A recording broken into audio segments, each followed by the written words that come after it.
ये तो अब आपने अपनी एक तकरीर झाड़ दी ना, आपने अपना मौक़िफ़ बयान कर दिया। तो आपके ख्याल में सियासतदान जिम्मेदार है, मेरे ख्याल में सियासतदान जिम्मेदार नहीं है, बात खत्म हो गई। नहीं तो सीसीआई में किसने वोट दिया? मीर साहब चढ़ाई किया आपने मेरे पे। नहीं की, बस सियासतदानों ने ही सीसीआई में मरदमशुमारी को नोटिफाई किया, जिसकी वजह से इलेक्शन डिले हो रहा है। भाई सीसीआई में, एक मिनट रुक जाएं, वो सीसीआई में जो पंजाब और खैबर पख्तूनख्वा के 2 निगरान गुजरायाला बैठे हुए थे, नुमाइंदे हैं, वो सियासतदानों के नुमाइंदे हैं। और जो पीपल्स पार्टी है उसको तो मैं डिफेंड नहीं कर रहा, लेकिन मुझे ये बताएं कि आप कह रहे हैं जी सियासतदान ऐसे हैं।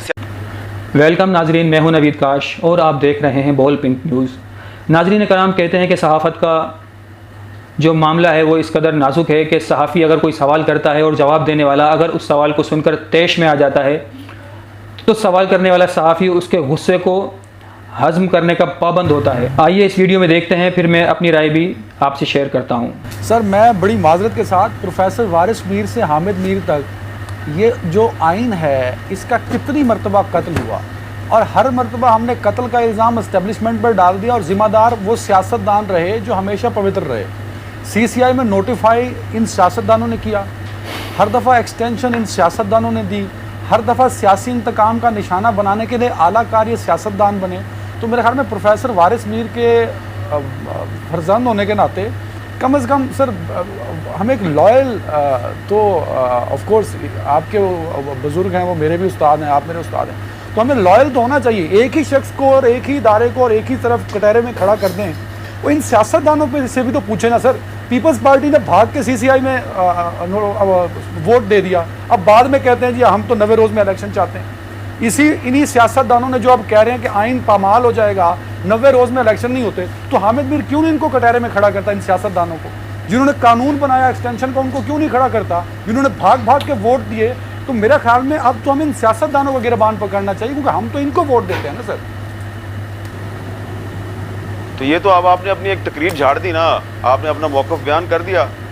तो आपके ख्याल में सियासतदान जिम्मेदार है, मेरे ख्याल में सियासतदान जिम्मेदार नहीं है, बात खत्म हो गई।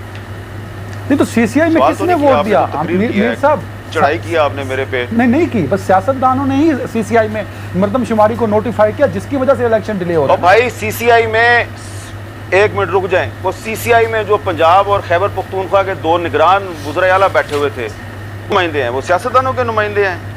और जो पीपल्स पार्टी है उसको तो मैं डिफेंड नहीं कर रहा, लेकिन मुझे ये बताएं कि आप कह रहे हैं जी सियासतदान ऐसे हैं, सियासतदान वैसे हैं। हाँ ठीक है, मैं तो सियासतदानों को भी भुगता है और मैंने डिक्टेटरों को भी भुगता है। तो एक सियासतदान जुल्फ़िकार अली भुट्टो था, उसको फांसी लगा दी। एक सियासतदान थी बेनज़ीर भुट्टो, उसको पिंडी में कत्ल कर दिया गया, ठीक है। एक सियासतदान नवाज शरीफ था, उसको 3 दफ़ा टेन्योर पूरा नहीं करने दिया गया, 3 दफ़ा उसको हुकूमत से निकाला गया। बेनज़ीर भुट्टो को 2 दफ़ा निकाला गया। इमरान खान को भी टेन्योर पूरा नहीं करने दिया गया। तो सियासतदान जो है वो भुगतते भी हैं। शहबाज शरीफ 2 दफ़ा जेल जाता है, अब और भी शाह महमूद कुरैशी भी जेल चला गया। मुझे बताएं, ये सारे जेल जाते हैं, फांसियाँ लगते हैं, कैदें काटते हैं जो लोग इस मुल्क का आइन तोड़ते हैं, जनरल ज़ियाउल हक जैसे, जनरल अयूब खान जैसे, जनरल परवेज़ मुशर्रफ जैसे, ठीक है। तो उनको कभी कोई सज़ा मिलती है? कभी नहीं ना मिलती। तो इसलिए अदनान हैदर साहब, सियासतदानों को बुरा कह के तो इस्टेब्लिशमेंट को डिफेंड करना ये आप कर सकते हैं, मैं नहीं कर सकता। नहीं, इन्हीं सियासतदानों में रज़ा रब्बानी जैसे लोग भी हैं ना सर, वो एक गुजरांवाला के डॉक्टर साहब भी हैं, जब एक्सटेंशन। हाँ, रज़ा रब्बानी साहब हैं, आंसू बहाए और मिलिट्री कोर्ट्स के हक में वोट दे दिया।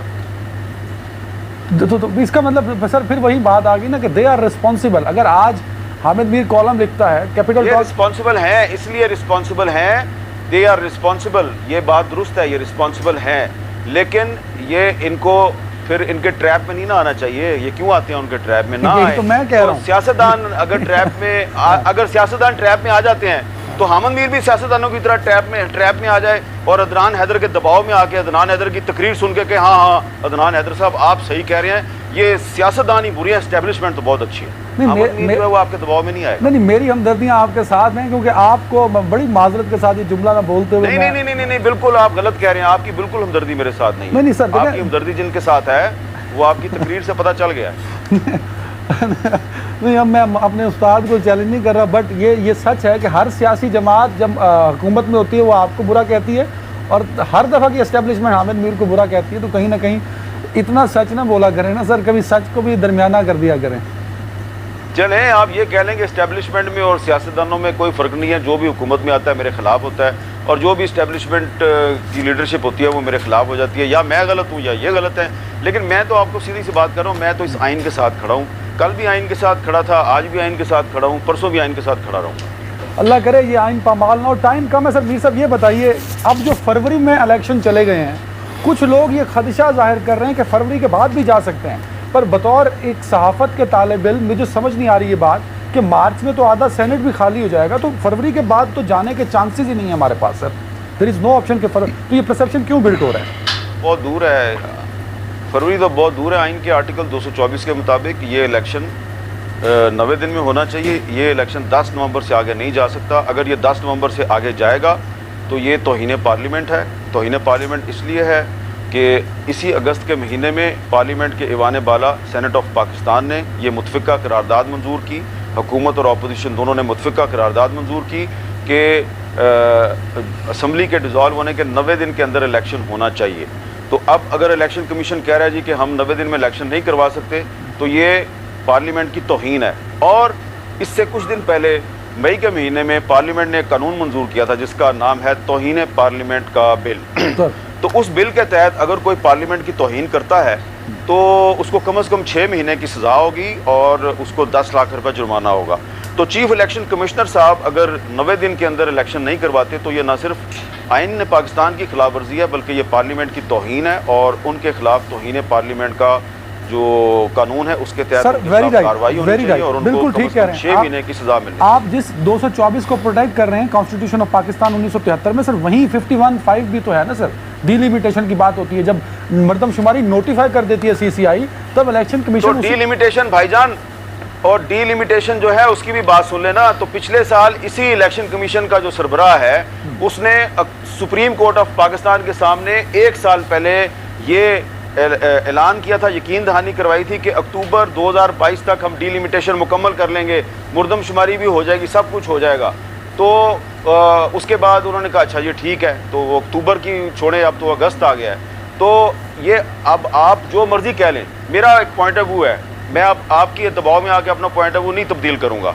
इलेक्शन 90 दिन में होना चाहिए, फरवरी बहुत दूर की बात है। इलेक्शन 10 नवंबर 2023 से पहले होना चाहिए, 2024 में जाना नहीं चाहिए।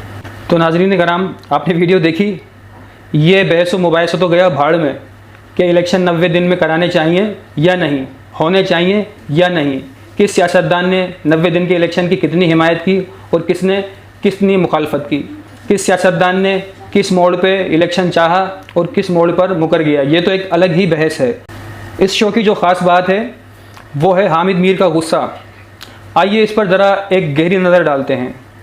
हामिद मीर ने अदनान हैदर को जो अपने गुस्से का निशाना बनाया, मेरे ख़याल से इसकी वजह अदनान हैदर की नातजुर्बाकारी है।